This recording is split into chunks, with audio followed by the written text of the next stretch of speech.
Welcome to another episode of Coffee and Whiskey with Ivy. We had a great festival of lights at Paradise where we made a vow to eradicate evil. I hope you all had a great long weekend and you are now rested and recuperated and looking forward to the future. Now for the stories of the week.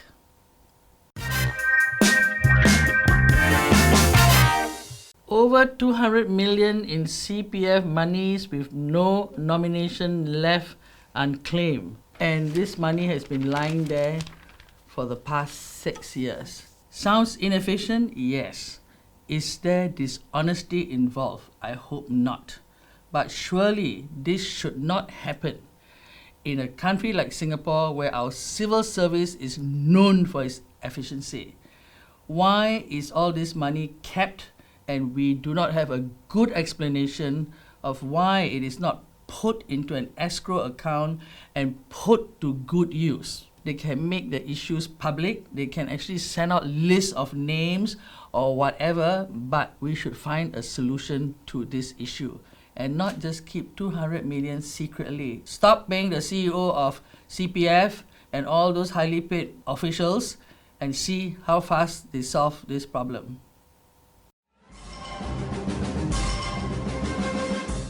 Singapore must guard against losing its bilingual edge. Our wonderful PM Lee at this topic again. You know, bilingual good, trilingual even better. But what is mother tongue? Should we force kids to study something which they find so difficult? Or should we allow them to choose? Language should never be a racist policy. Children should be allowed to learn what they enjoy most and what they can do best so that they will excel in it and not hate learning. So this topic is a very important topic. We shall make this our poll question as we need you to enlighten our authorities on this topic. Should children be forced to study their mother tongue? Yes, why? No, why? The next question is, should children be allowed to study a language of their choice? Yes, why? And no, why?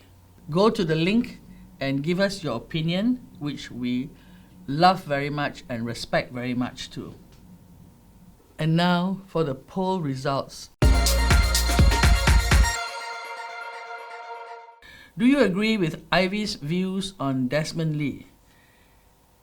80% says yes, he walks the talk and is down to earth, unlike others with elitism mentality. The ones who said no said it's too early to judge him now as there's still a long way for him to go in politics.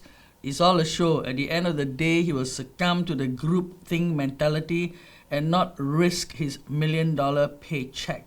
All of these people are mere sheep in the herd. Just passing grandmother statements does not cut it for me. You know, this is only 20%, but they have a lot of views. And I thank them for it because they are brave and courageous and honest people. The results of the second question. Do you think there are others like him in cabinet?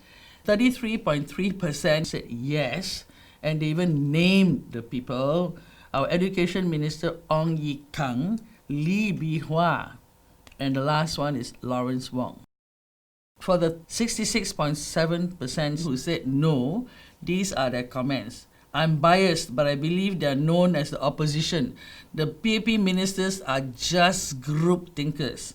The next one, majority of followers, ultimately is a one-man's decision. But this is a beautiful one.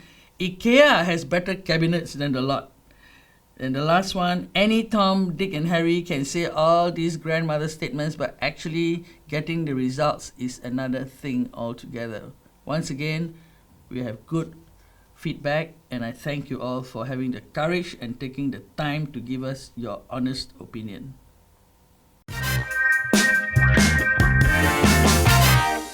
This next story is one that is very hot on the internet.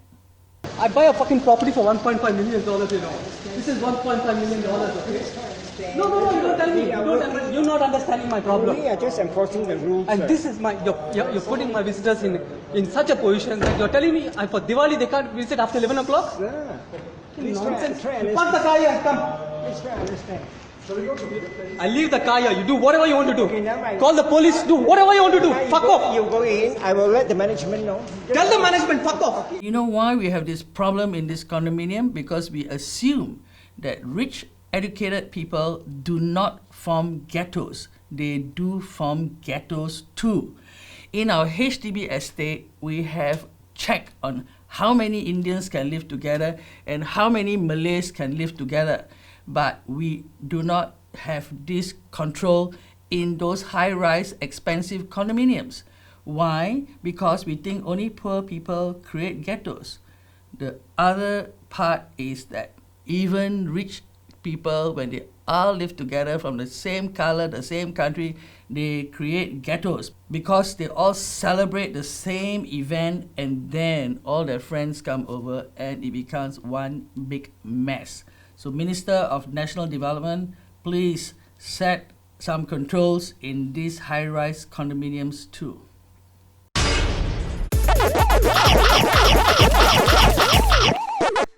E-scooters legalized in France but banned on footpaths. It means they can ride on bicycle paths. They can also ride on certain roads, right? And there they can kill themselves, but they don't kill any pedestrians. In short, LTA, can you donkeys please go see what they do in France, in Paris, and follow their example?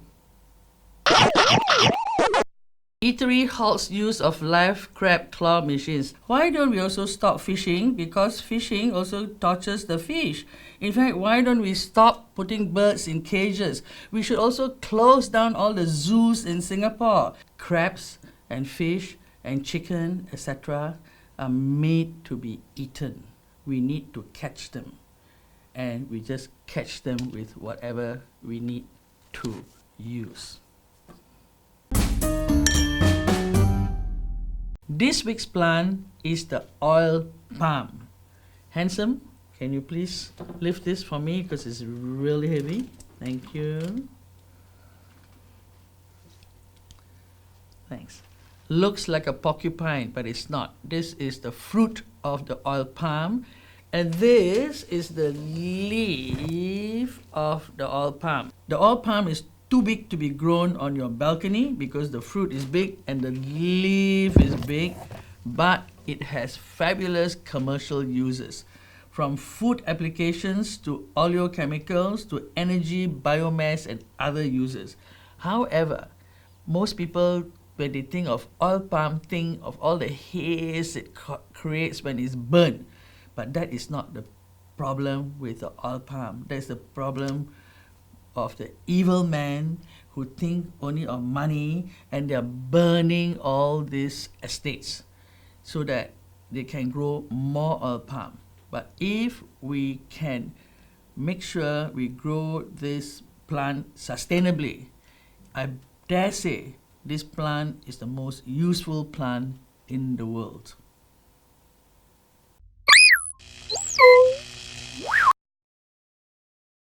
Thank you for watching another episode of Coffee and Whiskey with Ivy. Please remember to subscribe so that I can share all these interesting stories with you.